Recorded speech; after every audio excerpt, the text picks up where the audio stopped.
Todavía no nos Sí, conocemos nosotros entonces. ahora sí.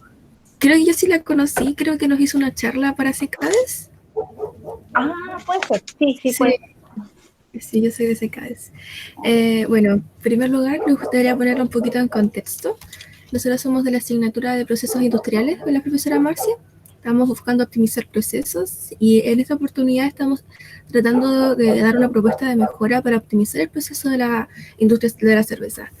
Y queremos trabajar con el 85% del residuo sólido de esta empresa que corresponde al bagazo cervecero. Por lo cual nosotros queríamos un poco ponernos a saber un poco más de residuos sólidos respecto a este subproducto en particular, si es que usted sabe algo de él, o si es que usted recomienda trabajarlo como nosotros lo queremos hacer, porque nosotros queremos utilizarlo como fuente de biomasa para la generación de biogás. Si es que usted sabe también algo de la levadura que queda en este proceso, si es que sabe algo que conozca sobre optimización de este subproducto, o si sabe algo del relleno sanitario, entre esas cosas. Ya. Bueno, probablemente como en el nivel que están chicas todavía no conocen todas las partes del sistema operativo, ¿cierto? Del proceso, y de eso se trata, que después van a ir escalando en las asignaturas y van a ir conociendo todo esto un poco más. Bueno, la digestión anaerobia es una opción, ¿cierto?, para, como ustedes mencionan, poder darle tratamiento, pero además es un tipo de tratamiento que valoriza un residuo, ¿cierto? De eso se trata también un poquito. Y lo valoriza desde el punto de vista energético, es decir, obtener una corriente de biogás y que este puede ser utilizado, ¿cierto?, en el caso de la empresa dentro del mismo proceso. Si lo piensan desde el punto de vista de la cervecería, hoy en día, bueno, la gran cervecera que tenemos acá, que es la más grande del país desde el punto de vista de producción, tiene el proceso de gestión anaerobia, ¿ya? Pero lo tiene principalmente para las corrientes de aguas residuales, ¿ya? Y es por algo que no han podido incorporar el bagazo de lo que queda de la cebada, porque hay, si bien toda la materia orgánica sirve para la digestión anaerobia, hay algunas que tienen mayor o menor rendimiento, ¿ya? Cuando tienen mayor rendimiento son bien particulares, y si tienen bajo rendimiento, lo que uno puede hacer es una mezcla de residuos, y es lo que se llama codigestión, ¿ya? En ese sentido, es súper importante cuando nosotros queremos, y después lo vamos a ver cuando toman residuos sólidos, y eso es lo que yo le hago clase. Es súper importante cuando nosotros queremos evaluar, ¿cierto?, las diferentes posibilidades de tratamiento que tienen los residuos, es que sepamos sus características, ¿ya? Su caracterización físico-química. Y para eso, entonces, yo les recomiendo que hay estas publicaciones, tanto en inglés como español, que busquen cuáles pueden ser estas características, es decir, cuánto es el contenido de carbono que puede tener, el contenido de nitrógeno que puede tener, ¿cierto?, este residuo, el contenido de azufre, que también es súper importante, porque el contenido de carbono, toda la materia orgánica en sí, ¿cierto?, está constituida de carbono, hidrógeno, nitrógeno, oxígeno, el CHOMPS, ¿se acuerdan, cierto?, en media que los pasamos como CHOMPS, pero resulta que esa estructura está en diferentes, podríamos decir, conformada de diferentes formas, ¿ya? Hay algunas que están en forma de carbohidratos, hay otras que están en formas de proteínas, y hay otras que están en formas de grasas, de aceites o grasas. Y en particular, para la digestión anaerobia, como yo les digo, toda la biomasa que tenga carbono en sí sirve, pero hay algunas que por la ruta metabólica de la digestión anaerobia, ¿cierto?, son mucho más eficientes para la producción de biogás, y en ese sentido lo podríamos ordenar de mayor a menor, como las proteínas son las que más generan biogás, ¿ya? Aquellas estructuras orgánicas que están dentro, ¿cierto?, de este contenido de carbono, el contenido de nitrógeno, como las proteínas. Ese aproximadamente, acá es hablar en promedio, chicos, porque siempre es necesario hacer los estudios antes de poder arriesgarse y poder dimensionar una planta o mejorar los parámetros operativos. Pero si habláramos de promedio, aproximadamente la eficiencia en producción de biogás, y particularmente lo que a nosotros nos interesa del biogás es el metano, ¿ya? Entonces ese puede tener un rendimiento de metano un 70% cuando utilizamos proteínas. Después vienen las grasas, ¿ya? Y las grasas aproximadamente tienen un 60% de rendimiento en cuanto a producción de biogás, y es porque, y ahí también depende de las grasas, ¿ah? Depende si son más chiquititas o si son más largas, porque las grasas son cadenas carbonadas y que van dependiendo, ¿cierto?, de su diferente largo. Los chiquititos, cuando empiezan a degradarse, empiezan a generar ácidos grasos, y los ácidos grasos van directamente a la ruta metabólica de la producción de metano, entonces por eso son buenos los rendimientos. Y ya lo último, en cuanto a rendimiento, son los carbohidratos. Y lo que ustedes tienen, ya lo que ustedes proponen, principalmente tiene carbohidratos. Eso debe tener un alto, el bagazo de la cebada, debe tener un contenido probablemente ahí bueno, ya le sacaron todos los carbohidratos, pero todavía quedan remanentes, ¿cierto? Y principalmente ahí deben tener algo de hemicelulosa, a lo mejor unas silosas, pentosas, hexosas, algo por el estilo, ¿ya? Entonces esos son los que menos rendimientos tienen un 50% en cuanto a la producción de metano, del biogás. Como les digo, igual sirve, pero con menos rendimiento. También va a depender harto los tiempos de residencia que ustedes les puedan dar al residuo ahí para que se pueda generar esta digestión anaerobia, que también en promedio fluctúan entre 35 a 45 días para esta máxima producción de metano. Pero eso también depende claramente de si es que tienen algo más disponible para que se genere toda esta ruta metabólica de la digestión anaerobia, ¿cierto? O si es necesario que las bacterias, ahí hay un consorcio de bacterias, ¿cierto? Hay diferentes tipos de microorganismos en la digestión anaerobia y cada una tienen un papel, ¿ya? Hay algunas que hidrolizan primero, es decir, empiezan a cortar las moléculas. Hay otras que después viene la etapa de acidogénesis y después la etapa de metanogénesis.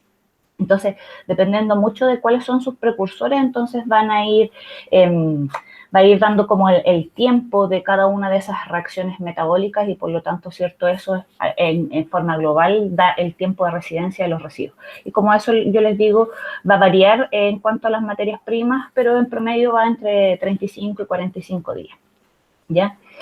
Entonces, es factible poder utilizarlo, pero como les digo, o sea, por algo también la CSU no lo ha incorporado dentro del proceso, porque es bajo el rendimiento en cuanto a la producción de metano, ¿ya?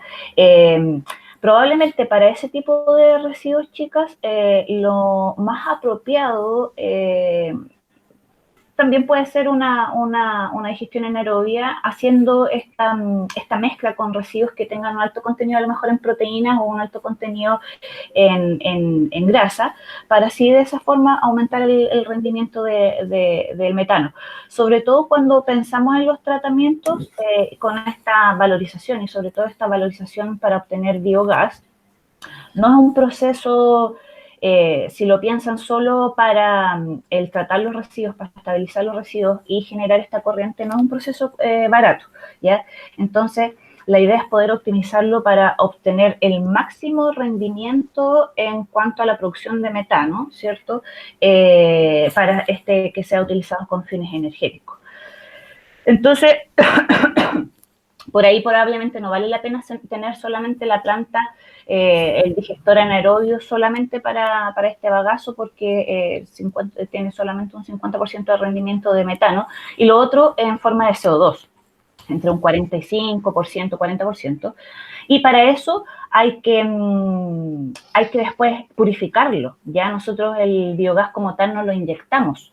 Nosotros dependiendo para cuál es su uso, tiene que ir con una posterior, cierto, upgrading que se llama en inglés, que es una refinación, donde tenemos que concentrarlo, sacarle el CO2, sacar amonio, amoníaco si es que se generó del proceso, también sacar el ácido sulfídrico. Si es que la materia prima tiene azufre, entonces lo más probable es que dentro de todo este consorcio de microorganismos que hayan, reduzcan a ese azufre y se genere el ácido sulfídrico.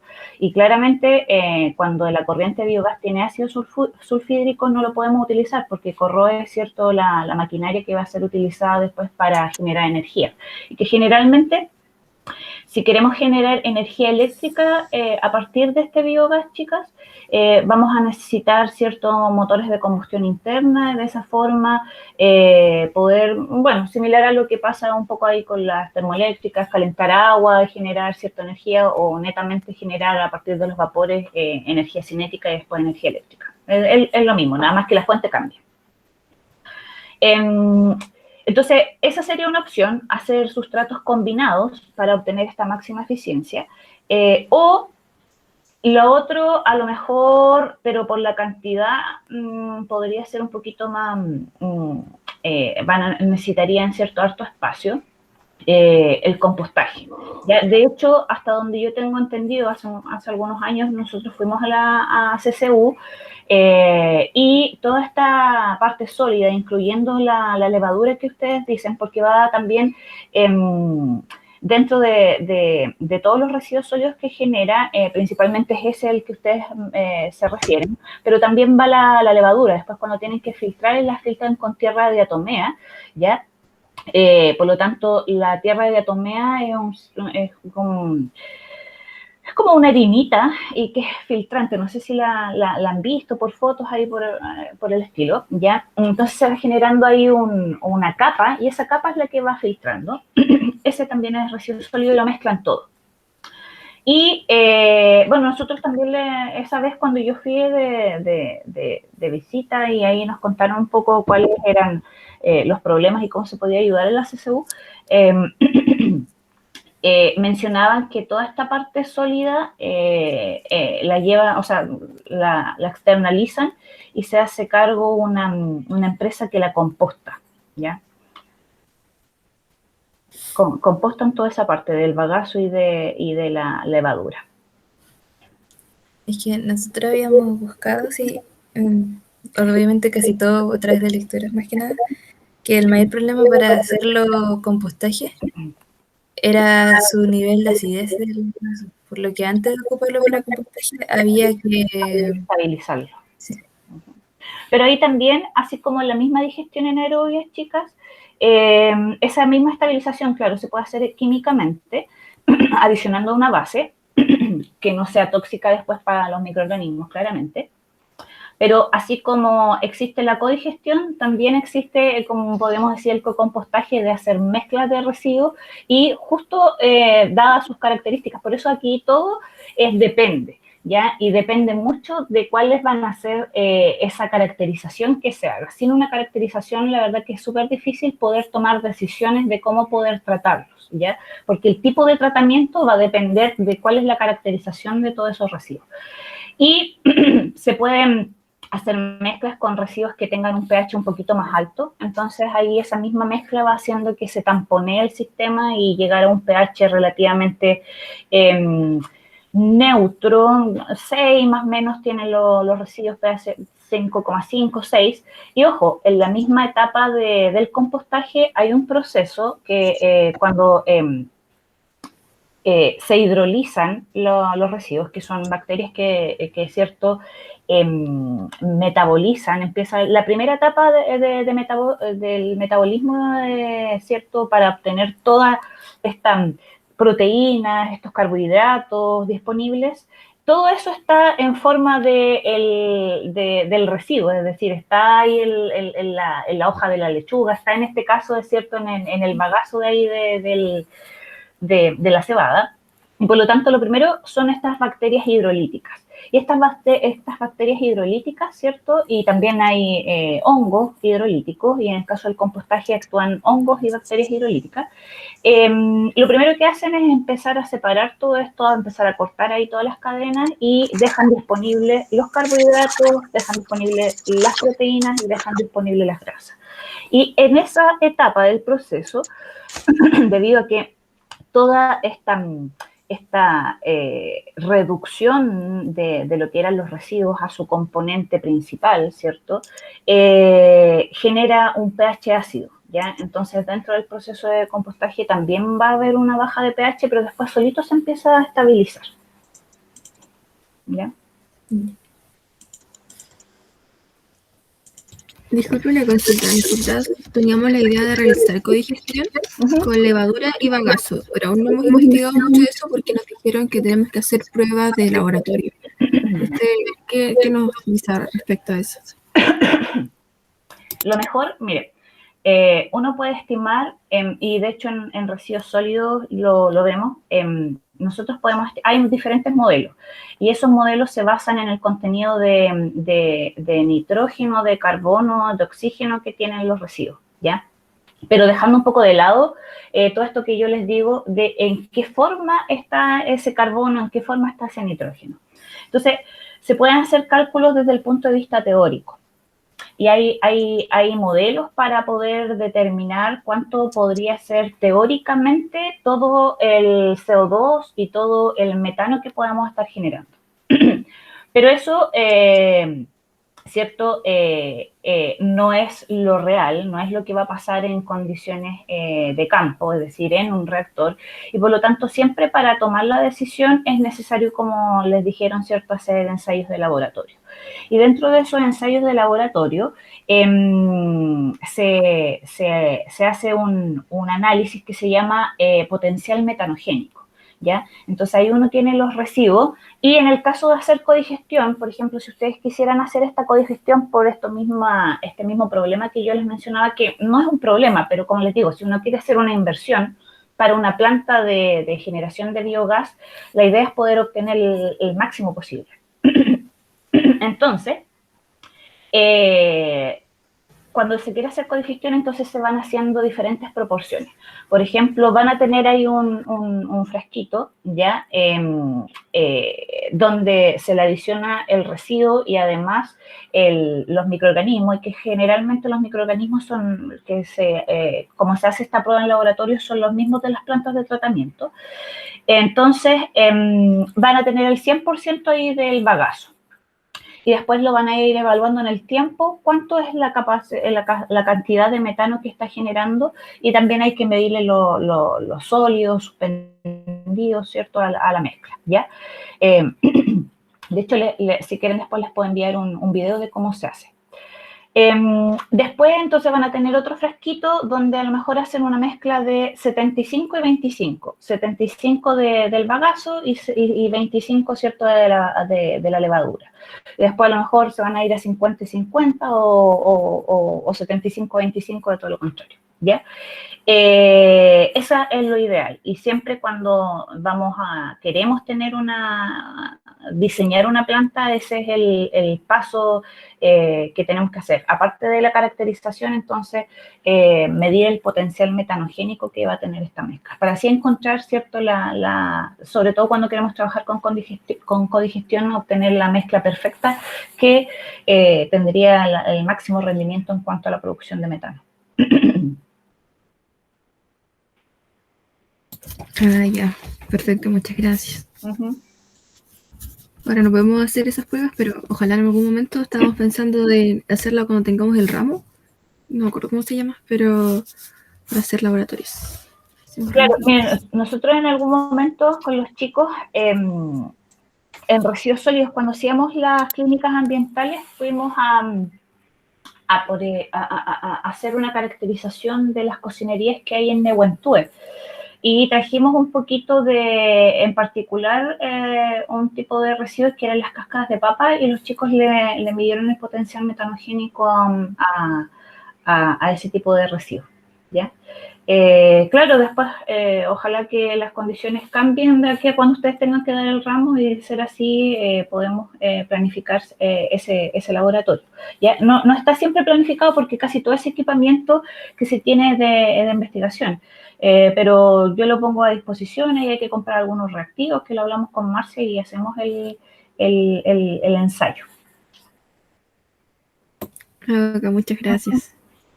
Profesora, con respecto a el impacto ambiental que tiene el bagazo y la levadura, porque sabemos que algunas industrias prácticamente lo disponen, sí, en lo lleno sanitario. Entonces, queríamos saber cuál sería el impacto de eso. Mire, si lo disponen en un relleno sanitario, el impacto ambiental no es más que utilizar un espacio que perfectamente se podía estabilizar de otra forma y hacer el ciclaje de nutrientes. Hoy en día uno de los grandes problemas también que tenemos, chicas, todo esto va de la mano, ya todos los problemas de contaminación ambiental va de la mano. Entonces, la contaminación atmosférica causa lluvia ácida, la lluvia ácida causa erosión de suelo, los diferentes tipos de cultivo causan erosión de suelo, la sequía está causando erosión de suelo, cuando tenemos suelos erosionados pierden la fertilidad. Y la fertilidad principalmente viene dada por la cantidad de materia orgánica que tengan los suelos, ¿ya? Entonces, desde ese punto de vista, el impacto ambiental es perder un recurso, que perfectamente podemos encontrar alguna solución para poder reciclar todos esos nutrientes, porque tienen una alta cantidad, o sea, eso es pura materia orgánica, chicas, ¿ya? No es lo mismo, por ejemplo, el plástico, que si no vamos a tener un sistema de tratamiento del plástico para poder revalorizarlo, claramente se tiene que ir a un relleno sanitario, de forma de no tenerlo ahí dispuesto de forma clandestina, incontrolada, porque ahí tenemos los problemas que hoy en día estamos viviendo, de que llegan a los ríos y después los ríos están llegando, ¿cierto?, a los mares y empezaron estas acumulaciones y hoy en día andan estas 5 islas de microplásticos que se llaman, ¿cierto?, y que todavía no sabemos cuál impacto a la salud que va a tener. No pasa lo mismo, ¿cierto?, con este tipo de residuos porque hacen volumen de algo que perfectamente podemos valorizar y podemos valorizar en algo que hoy en día también es un problema como es la fertilidad de los suelos, ¿ya?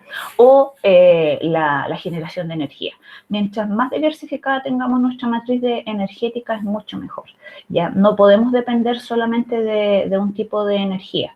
No hay que apostar todo siempre, chicos. Por ejemplo, Chile está apostando mucho a la energía eólica y la energía solar, pero con el cambio climático han salido algunos estudios, se prevén, ¿cierto?, muchos eventos que pueden llegar a ser destructivos. O sea, si tenemos un parque ahí eólico, si tenemos acá en nuestro país, ¿cierto?, y principalmente en esta área del mundo, en la parte sur, no tenemos tanto dentro de eventos catastróficos como los huracanes, ¿cierto?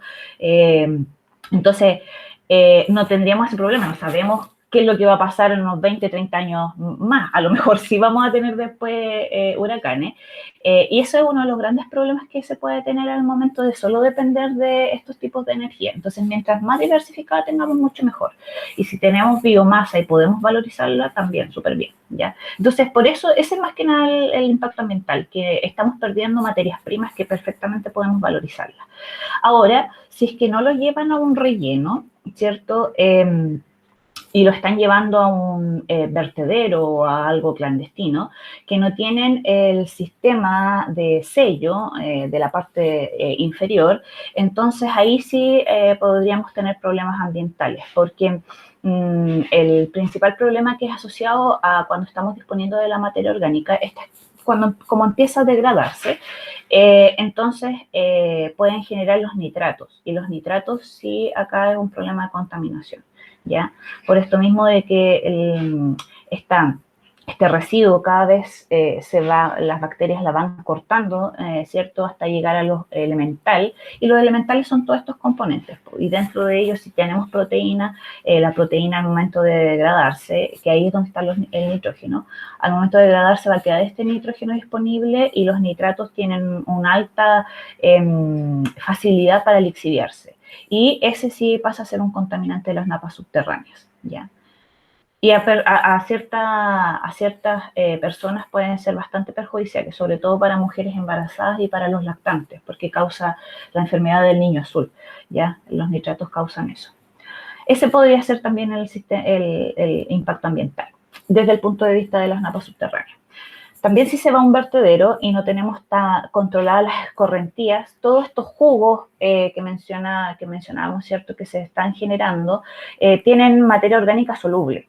Entonces, si después eso, ¿cierto?, llega a las aguas superficiales, a un río, a un lago, causa la eutrofización, ¿ya? Porque ahí empieza a haber acumulación de materia orgánica, de nitrógeno, de fósforo, y empieza entonces esto a acumularse, y pasa lo que pasó, ¿cierto?, con el lago Villarrica, que lo tenemos eutrofizado.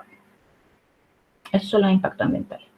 Y también la emisión de gases de efecto invernadero, el metano. Cuando no tenemos un relleno sanitario, como no tiene tampoco el sistema de permeabilización por arriba, que no son recuperados los gases, ¿cierto? Entonces, si lo llevamos a un vertedero, empieza a haber condiciones anaeróbicas y se empieza a generar este biogás, aunque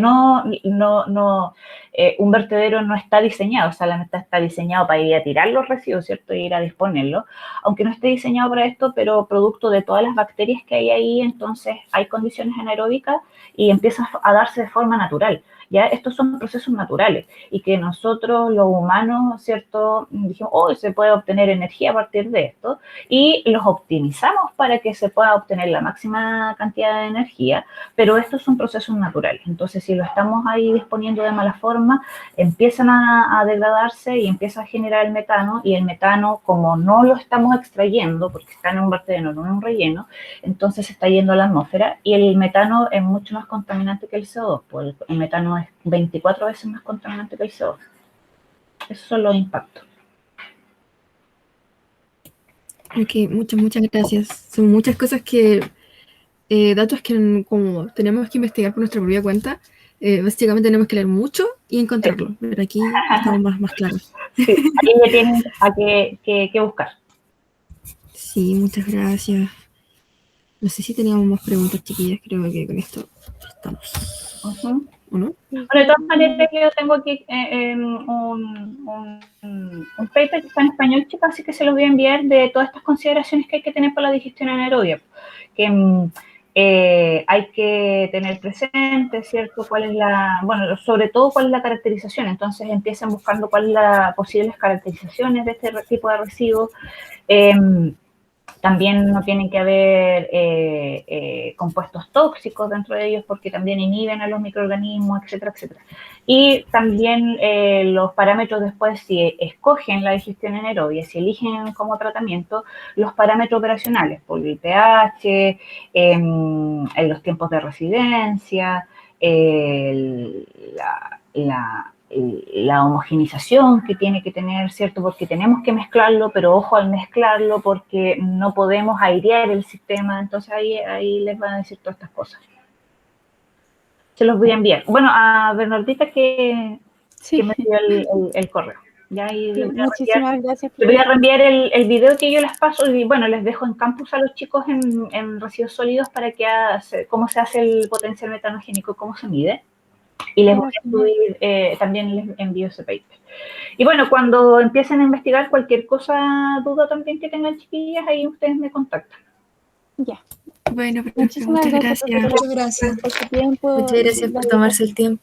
Que estén bien, nos vemos. Y nos vemos después en unos añitos más cuando lleguen a Ahí les veremos. Muchas gracias. Ahí la estaríamos viendo. Muy bien. Chao. Chao.